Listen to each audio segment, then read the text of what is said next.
Hello everyone, this is Dr. Kiran Kumar Gulwai, orthoptist, vision therapist and child psychologist. So आजकाल जे मुलं आहे जास्त मोबाईल बघून काय म्हटलं तर त्याला ऑटिझम ADHD असे इश्यूज आम्ही ऐकत राहतो. जे जे काही लेकरं आहे फुल फ्लेड्ज त्याच्या रुटीन लाईफस्टाईलमध्ये काय म्हटलं तर बिझी होऊन जातात. नॉर्मल जे सोशलायझेशन म्हणतो आम्ही, ते सोशलायझेशन नाही राहण्यामुळं ते लेकरं जे आहे न्यू थिंग्स शिकत नाही आजकाल. तसल्या लेकराला का नाही नेग्लेक्ट करण्यावानी. सो जेवढं लवकर झालं तेवढं डिफरंट थेरपीज राहतात. सो विजन थेरपी राहू द्या, स्पेशल एज्युकेशन राहू द्या, नाहीतर सेन्सरी इंटिग्रेशन थेरपी और ऑक्युपेशनल थेरपी म्हणतो, स्पीच थेरपी म्हणतो. सो स्पीच डिले आहे वाटते पेरेंटला. स्पीच डिले राहणं अलग गोष्ट आहे, डिफरंट इश्यूज राहणं अलग गोष्ट आहे. तर असले काय इश्यू राहिलं तर जेवढं जल्दीनं तुम्ही नियर बाय थेरपी सेंटर काय राहिलं तिथे जाऊन कॉन्टॅक्ट करू शकतो तुम्ही.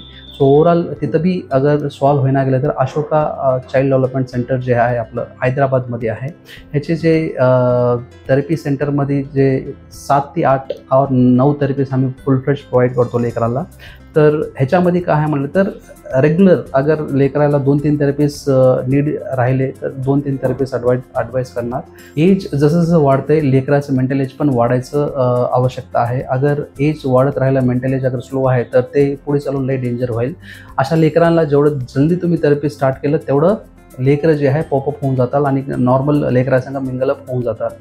तर तुम्ही काही कॉन्टॅक्ट करायचं राहिलं तर इथं खाली दिलेल्या नंबरला तुम्ही फोन करून विचारू शकतो काय थेरपी नीड आहे, काय इश्यू आहे तुमच्या लेकराचं. Okay, thank you.